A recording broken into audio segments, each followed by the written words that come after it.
오늘 본문에서 모세는 특별히 마음의 할례를 강조하고 있습니다. 마음의 할례를 받아야 마음을 다하고 뜻을 다해, 즉 최선을 다해 하나님을 사랑할 수 있게 되고, 하나님을 최선을 다해 사랑해야 능력의 복된 삶을 살아갈 수 있기 때문입니다. 그래서 모세는 이 능력의 복된 삶을 살기 위해 무엇보다 마음의 할례를 먼저 받아야 한다고 이스라엘 백성에게 선포하고 있습니다. 육신의 할례는 인간이 행하지만 마음의 할례는 인간이 행하는 것이 아니라 오직 하나님만이 베푸실 수 있는 은혜입니다. 그래서 모세는 하나님이 이스라엘 백성의 마음에 할례를 직접 베푸실 것이라고 예언하고 있어요. 이 예언입니다. 할례가 무엇인지 잠깐 생각해 보기를 원합니다. 성경에 할례가 처음 등장하는 곳은 창세기 17장이에요. 하나님은 아브라함에게 할례를 처음 명하십니다. 할례의 표시는 하나님이 택하시고 돌보시는 하나님의 백성이라는 언약의 표시로서 이스라엘의 남자아이들은 생후 8일째 되는 날 모두 할례를 받아야 했습니다. 그것이 율법이었어요. 하나님의 명령이었습니다. 할례를 받지 않으면 아무리 아브라함의 혈통이라도 하나님의 백성에서 제외되었습니다. 첫 할례를 받은 사람은 아브라함과 이스마엘이었고, 뒤이어 이삭, 야곱의 12아들들을 비롯하여 수많은 이스라엘 남성들이 할례를 받아 하나님의 언약의 백성임을 몸에 지니고 살았습니다. 신약으로 넘어오면 주님도 생후 8일째 할례를 받으셨고, 바울도 생후 8일째 할례를 받았습니다. 이스라엘 백성인 유대인들은 주님이 죽으시고 부활하신 이후에도 할례를 반드시 받아야 한다고 주장했습니다. 갈라디아 교회에서는 이 할례 문제로 인해 교회가 큰 어려움에 빠지게 되었습니다. 유대인 출신의 그리스도인들이 주님을 믿는 믿음으로는 구원을 받을 수 없으니 할례를 반드시 받아야 한다는 거짓 복음을 전했기 때문입니다. 그러니까 주님도 믿어야 하고 할례도 받아야지 온전한 구원을 받을 수 있다고 유대인 출신의 그리스도인들이 주장을 했어요. 주님에 대한 믿음만으로는, 주님을 믿는 것만으로는 구원을 받기에 역부족이라는 이 거짓 교사들을 향해 바울은 다음과 같이 저주를 선포합니다. 갈라디아서 1장 8절과 9절이에요. 그러나 우리나 혹은 하늘로부터 온 천사라도 우리가 너희에게 전한 복음 외에 다른 복음을 전하면 저주를 받을지어다. 우리가 전에 말하였거니와 내가 지금 다시 말하노니 만일 누구든지 너희가 받은 것 외에 다른 복음을 전하면 저주를 받을지어다. 그러니까 믿음 외에 다른 것으로 구원을 받을 수 있다라고 하는 사람이 있다면 저주를 받을 것이다. 저주가 임할 것이다. 바울이 저주를 선포합니다. 오직 믿음으로만 구원을 받는다는 복음을 전해야 하는데 이게 참 복음인데 할례도 같이 받아야 구원을 받는다고 거짓 복음을 전하는 자들에게 바울은 기탄 없이 저주를 퍼붓습니다. 주님의 죽음과 부활 이후로 이스라엘 백성이건 우리처럼 이방인이건 이제 할례는 하나님의 백성이냐 아니냐를 구분짓는 표시가 될 수 없습니다. 죄인이 나를 대신한 주님의 죽음과 부활을 믿기만 하면 할례를 받았든지 받지 않았든지 전혀 문제가 되지 않습니다. 주님이 오시기 전에는 육신의 할례가 하나님의 자녀로 인정받는 데 꼭 필요한 필수 조건 중에 하나였지만 주님의 죽음과 부활 이후에 할례는 구원과 아무런 상관이 없는 것이 되었습니다.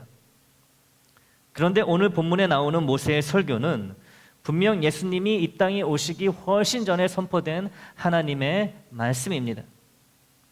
하나님의 백성으로 인정받기 위해 반드시 할례의 표시가 있어야 했던 그때에 모세는 오늘 본문처럼 육신의 할례가 아닌 마음의 할례를 강조하고 있습니다. 주님이 오시기 훨씬 전임에도 불구하고 아직 육신의 할례밖에 없음에도 불구하고 모세는 오늘 이 설교 본문에서 마음의 할례를 강조하고 있습니다.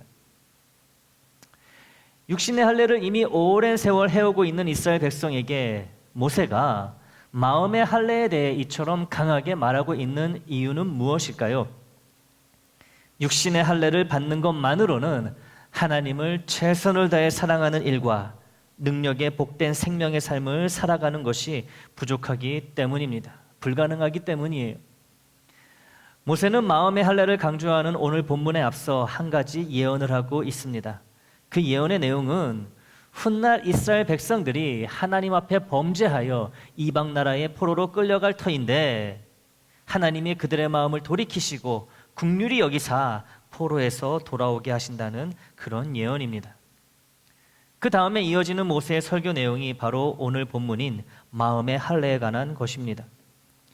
육신의 할례를 다 받았음에도 하나님께 패역한 죄인이 되어 결국 그 벌로 이방 나라의 포로로 잡혀가는 고난과 수모를 당하게 된다는 모세의 예언은 육신의 할례만으로는 하나님을 전심전력으로 사랑하고 복된 삶을 살아가는데 역부족임을 역설하고 있습니다.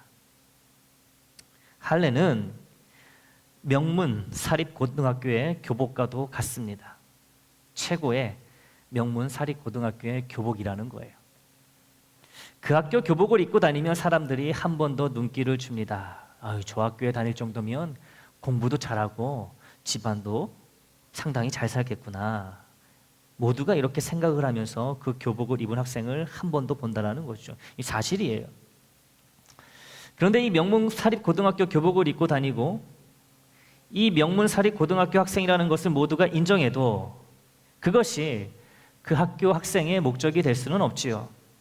아무리 최고의 고등학교지만 평생을 그 학교 교복을 입고 그 학교 학생으로 지낼 수 없기 때문입니다. 그럼 이 명문 사립고등학교 학생에겐 무엇이 목적일까요? 그 명문 사립고등학교 교복을 입고 다니는 학생에겐 무엇이 목적일까? 뭐겠습니까? 고등학생에게 목적은 뭐겠어요? 명문대학교에 진학하는 것이지요. 그러라고 부모들이 명문고등학교 보낸 거 아니겠습니까? 비싼 돈 들이고. 그런데 이 학교에 입학해서 이 학교 학생이라는 교복을 입고 다니면 자동으로 명문대학교에 진학한다고 생각하는 그런 학생이 있다고 가정해 보시기 바랍니다. 이제 교복만 입고 다니면 저절로 명문대학교에 입학하게 된다고 생각하고 있는 그런 학생이 있다고 가정해 보시기 바랍니다. 걸핏하면 학교에 가지 않고 교복을 입은 채 학생이 가지 말아야 할 나쁜 곳을 헤매고 다닙니다. 교복은 하루 종일 입고 다녀요. 잠잘 때도 입고 다녀요. 그런데 학교는 잘 안 가요. 학생이 가지 말아야 할 곳, 하지 말아야 할 것을 가고 합니다. 어쩌다가 등교를 해도 수업을 듣지 않아요. 당연히 공부는 안 합니다. 하루도 거르지 않고 학교 교복을 입고 다니면서 그 학교 학생인 티는 엄청 내지만 정작 공부와는 담을 쌓고 학생이 하지 말아야 할 것들을 하면서 살아갑니다. 학교의 명예에 먹칠을 하고 그 좋은 고등학교를 들어갔음에도 그 어떤 대학에도 결국엔 진학을 하지 못합니다. 이처럼 최고의 명문 고등학교 교복에는 학생을 명문대학으로 진학시켜주는 그런 힘이 없습니다. 교복에는 아무런 힘이 없어요. 교복을 볼 때마다 그 교복을 입는 학생에 걸맞게 더 열심히 공부를 하고 더 학생다운 순수한 삶을 살아야 하는데 아무런 힘도 능력도 없는 교복을 믿고 이 교복만 입고 있으면 공부를 안 하고 멋대로 살아도 자동으로 저절로 명문대에 진학한다고 착각하는 그런 학생은 육신의 할례만 믿고서 우상 숭배를 해도 자신들은 하나님의 축복을 받을 거라고 착각하며 계속 범죄하는 이스라엘 백성과 비교될 수 있습니다.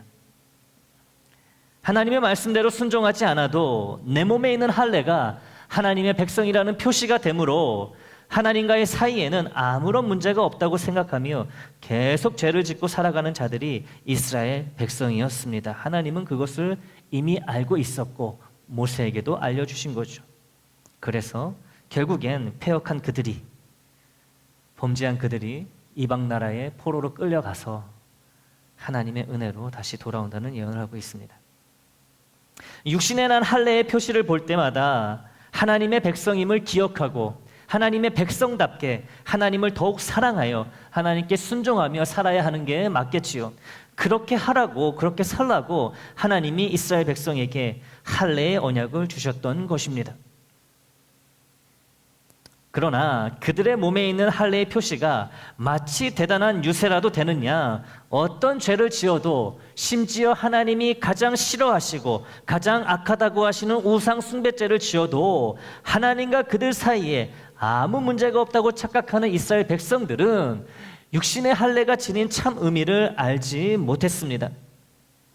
하나님을 더 사랑하라고, 하나님 말씀에 더욱 순종하라고 주신 육신의 할례인데 이스라엘 백성이 하나님의 이런 의도를 알지 못하여 하나님과 더 멀어지는 악한 도구로 할례를 사용해버리고 말았습니다. 육신의 할례만으로는 하나님을 참되게 사랑하는 일과 생명의 복된 삶을 사는 일이 절대로 불가능합니다. 육신의 할례보다 더 근본적인 할례가 필요하다는 것이지요. 그리고 더 근본적인 할례는 바로 마음의 할례입니다. 마음의 할례예요. 육신의 할례보다 비교할 수 없을 만큼 훨씬 더 중요한 할례가 마음의 할례입니다. 성경이 말하는 마음은 우리의 생각을 뜻합니다. 마음의 할례를 받으라는 말은 생각의 할례를 받으라는 말과 같아요. 생각의 할례는 생각의 변화를 뜻합니다. 결국 마음의 할례는 생각의 변화를 의미하는 거예요. 생각의 변화는 육신의 할례보다 훨씬 더 중요하고 훨씬 더 근본적입니다. 생각이 변해야 육신의 할례도 의미와 빛을 발하기 때문이에요. 명문고등학교에 입학한 학생이 본분인 공부를 열심히 할 때 입고 다니는 그 학교 교복이 빛이 나는 것처럼 말이지요. 예수를 믿어 구원을 받은 우리에게는 육신의 할례가 별다른 의미가 없습니다. 받아도 그만, 안 받아도 그만이에요. 전혀 구원받는데 문제가 되지 않습니다. 바울의 말처럼 할례자나 무할례자나 모두 믿음으로 구원을 받기 때문입니다. 하지만 마음의 할례, 생각의 할례는 여전히 우리에게 반드시 꼭 필요한 것입니다. 그 근거가 되는 신약의 말씀을 소개합니다. 먼저 로마서 2장 29절이에요. 오직 이면적 유대인이 유대인이며 할례는 마음에 할지니 영에 있고 율법 조문에 있지 아니한 것이라. 아멘. 할례를 어디에 받으라고 하고 있지요? 마음, 곧 생각입니다. 로마서 12장 2절도 보겠습니다. 너희는 이 세대를 본받지 말고 오직 마음을 새롭게 함으로 변화를 받아 하나님의 선하시고 기뻐하시고 온전하신 뜻이 무엇인지 분별하도록 하라. 아멘. 하나님의 선하시고 기뻐하시고 온전하신 뜻을 분별하기 위해서는 변화를 받아야 하는데 이 변화를 가져오는 것이 마음을 새롭게 하는 것, 곧 생각의 변화, 마음의 할례라는 말씀입니다. 이처럼 마음의 할례, 곧 생각의 변화가 우리의 전인격적인 변화를 가져오는 가장 중요한 핵심이자 기초가 되는 것입니다.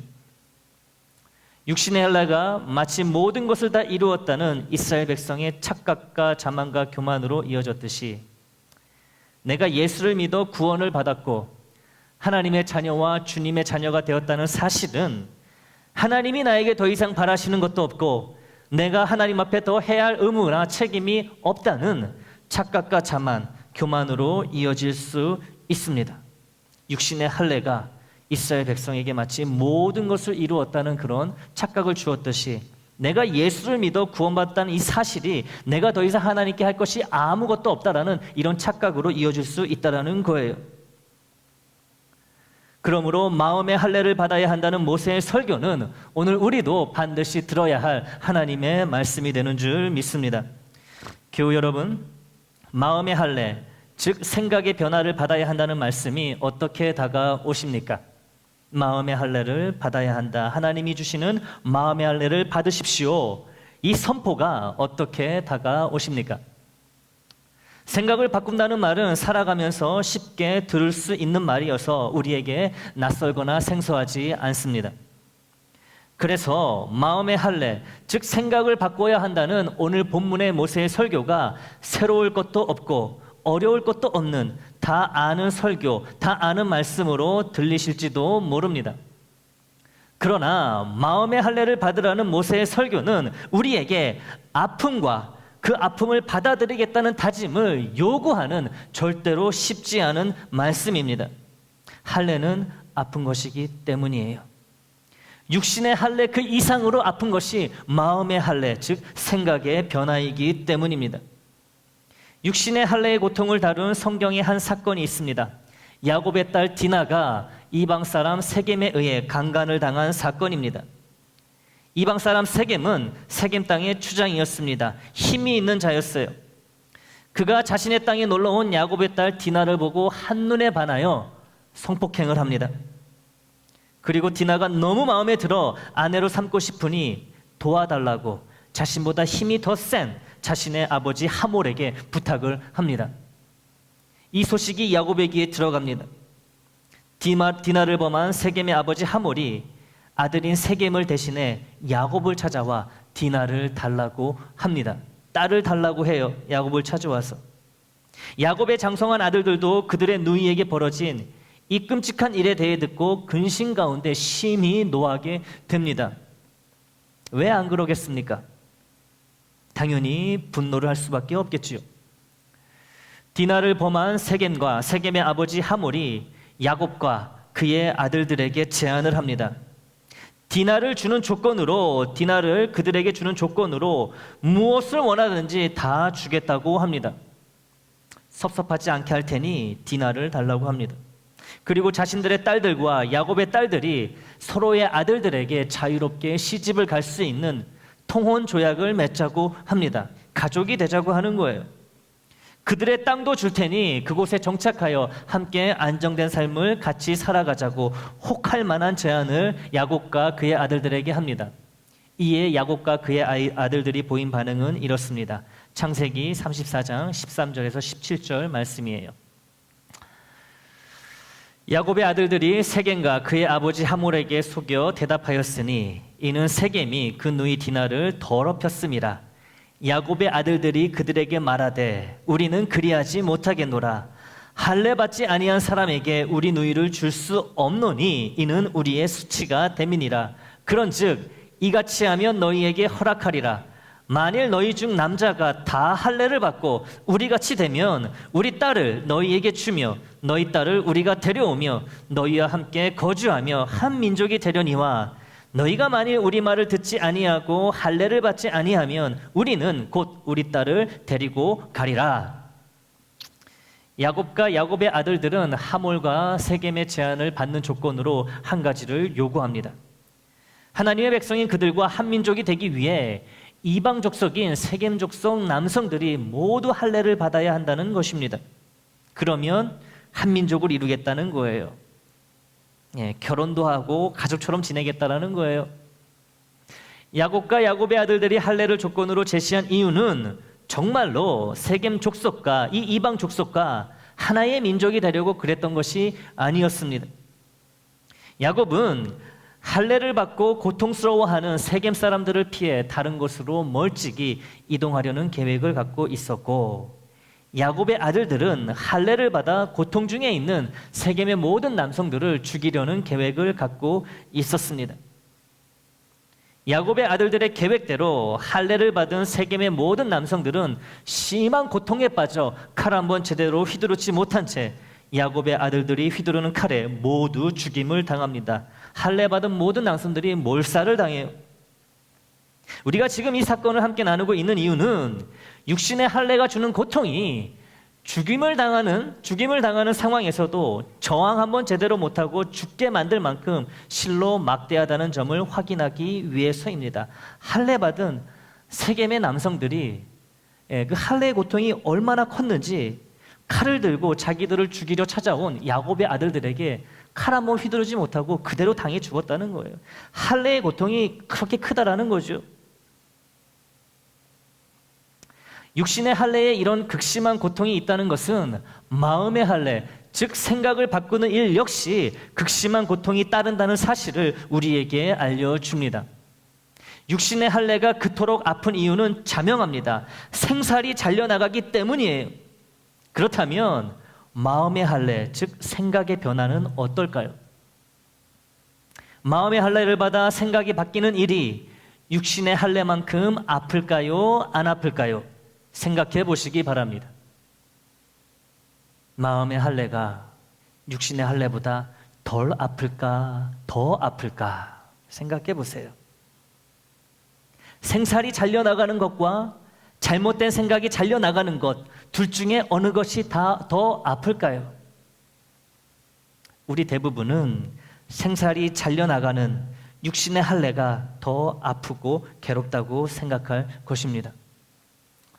하루에도 생각이 수십 번, 수백 번 바뀌지만 마음이 하나도 아프지 않은 반면 생살은 바늘에 살짝 찔리기만 해도 아프니까 마음의 할례가 육신의 할례보다 훨씬 수월하게 여겨집니다. 생각이 계속 바뀌어도 내 마음은 하나도 안 아프거든요. 근데 바늘에 손가락이 조금만 찔려도 피가 조금만 나와도 아야 하는 게 우리잖아요. 육신의 할례에 비하면 마음의 할례라는 이 말은 아무런 부담이 아무것도 아닌 것처럼 여겨진다는 것이죠. 그러나 내 생각이 하루에도 수십 번, 수백 번 바뀌는 건 마음의 할례가 아니라 가랑이처럼 가볍고 촐싹대는 나의 변덕입니다. 이것을 마음의 할례라고 생각하면 안 돼요. 이 변덕입니다. 생각을 손바닥 뒤집듯 엎치락뒤치락하며 변덕을 부리면서 마음이 아픈 사람은 아무도 없습니다. 그러니 변덕으로 생각이 바뀌는 건 마음의 할례가 아닙니다.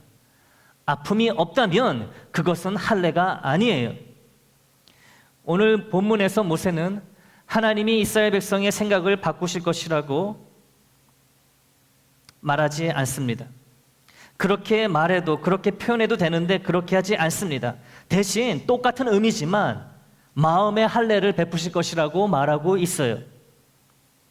우리의 생각이 하나님의 생각으로 바뀌어지는 일이 생살이 뜯겨져 나가는 육신의 할례 이상으로 고통스럽고 아픈 일이라는 것을 이스라엘 백성에게 기억시키기 위해서입니다. 그래서 마음의 할례라는 말을 쓰고 있는 거예요. 모세는 40년의 출애굽 여정을 겪으면서 자신과 이스라엘 백성을 통해 인간의 죄성이 얼마나 큰지 잘 알게 되었습니다. 그리고 그 죄성으로 인한 인간의 악한 생각이 하나님의 생각으로 바뀌어질 때 얼마나 큰 마음의 고통을 겪게 되는지도 잘 알고 있었습니다. 이 심적 고통과 아픔을 강조하기 위해 모세는 인간의 악한 생각이 하나님의 선한 생각으로 바뀌어지는 것을 마음의 할례라고 부르고 있는 것입니다. 사랑하는 애장가족 여러분, 이제 우리는 마음의 할례라는 말에서 내가 겪어야 할 고통과 아픔이 느껴져야 합니다. 생살이 뜯겨져 나가는 육신의 할례는 생각만 해도 그 고통에 몸소리를 치지만 마음의 할례라는 말에는 아무런 느낌도 부담도 느끼지 않는다면 나에겐 아직 마음의 할례가 제대로 이루어지지 않은 것입니다. 아프지 않다면, 그것도 크게 아프지 않다면 할례가 아니기 때문이에요. 모세는 마음의 할례를 베푸시는 분이 하나님이라고 말합니다. 그렇다고 해서 내가 마음의 할례를 아직 받지 못한 이유를 하나님 탓으로 돌리면 안 됩니다. 하나님이 내게 마음의 할례를 베푸시려 해도 내가 받아들이지 않으면 불가능하기 때문이에요. 억지로 마음의 할례를 베푸시지 않습니다. 우리가 받아들여야지 하나님도 마음의 할례를 베푸실 수 있는 거예요. 나의 악한 생각이 하나님의 선한 생각으로 바뀌어지는 마음의 할례를 결단하려면 마음이 찢겨져 나가는 아픔도 받아들이기로 결단해야 합니다.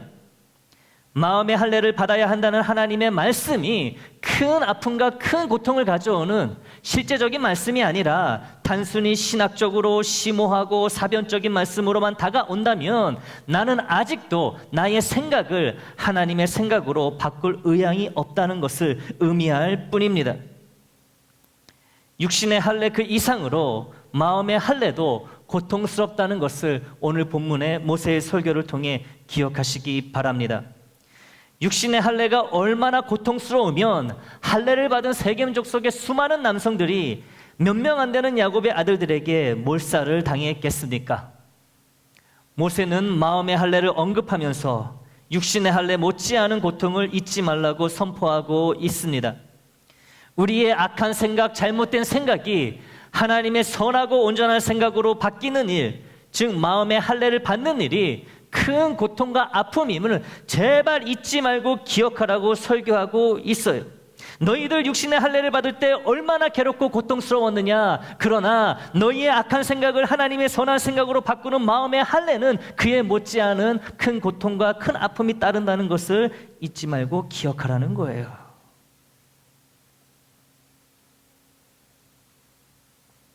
이런 큰 고통과 아픔에도 불구하고 마음의 할례를 받아 모든 생각이 하나님의 생각으로 바뀌어야만 한다고 모세는 이스라엘 백성에게 그리고 오늘 우리에게 선포하고 있습니다. 마음의 할례가 주는 큰 고통과 아픔이 있어야만 나의 생각이 하나님의 생각으로 바뀌고 하나님을 전심전력으로 최선을 다해 사랑할 수 있게 되어 하나님이 주시는 생명 가득 찬 복된 삶을 살아갈 수 있기 때문입니다. No pain, no gain 이라는 말이 있습니다. 무언가를 얻으려면, 그것도 의미 있고 보람 있고 소중한 무언가를 얻으려면 반드시 아픔과 고통을 겪어야 한다는 말이지요. 마음의 할례에도 이 말이 그대로 적용됩니다. 아픔과 고통 없이는 나의 생각이 하나님의 생각으로 바뀔 수 없고 최선을 다해 하나님을 사랑할 수도 없고 결국 복된 생명의 삶을 살아갈 수 없기 때문입니다. 교우 여러분, 주님이 나에게 주신 말씀이 참으로 많습니다. 그런데 그 말씀들 때문에 아파해 보신 적이 있으신지요? 생살이 찢겨 나가는 것처럼, 마음의 생살이 찢기는 것처럼 하나님의 말씀 때문에 아파해 보신 적이 있으신지요? 주님의 말씀들 때문에 부담은 느낀 적은 있어도 생살이 찢겨 나가는 듯이 마음이 찢겨 나가는 아픔을 느껴보신 적이 있으신지요? 미워하고 싫어하는 사람을 사랑하라는 말씀, 나를 비방하는 자를 용서하라는 말씀, 죽기까지 충성하라는 말씀, 희생하고 섬기라는 말씀, 이런 말씀에 부담만 느끼고 정작 아픔과 고통을 느껴본 적이 없다면 마음의 할례를 받아 이 말씀에 전적으로 동의하고 순종하려는 생각이 아직 내게 없다는 것이나 다름없습니다. 미워하고 싫어하는 사람을 사랑하고 용서하기 위해 끔찍한 마음의 고통과 아픔을 겪느니 사랑도 용서도 안 하고 대신 하나님께 죄송하다고, 연약하고 부족해서 그렇다고 기도하는 게 훨씬 편하다는 것이지요. 그것이 우리의 속내라는 거예요. 내 마음이 아픈 것보다는 하나님께 죄송하고 부담스러운 마음이 그게 낫다라는 거예요. 그냥 아픈 게 싫은 거예요. 이처럼 나의 생각이 하나님의 생각으로 바뀌어지는 마음의 할례를 내가 거부하는 이유는 많은 경우에 있어서, 대부분에 있어서 내 자존심이, 내 마음이 아파지는 것을 내가 견디지 못해서입니다. 고통이 싫은 거예요. 마음의 할례를 받게 될 때 내게 주어지는 그 큰 고통을 내가 받기 싫은 거예요. 차라리 부담스러운 마음으로 살아가는 게 나은 거예요. 하나님께 죄송스러운 마음으로 살아가는 게 나은 거예요. 내가 아프느니 부담스러운 마음으로 살아가자. 그냥 잘못했다고, 부족해서 그렇다고, 용서해달라고 그러고 살아가자. 남 아픈 거는 신경 안 쓰면서 내가 아픈 거는 이렇게 신경을 쓰는 거예요. 하나님 앞에서도.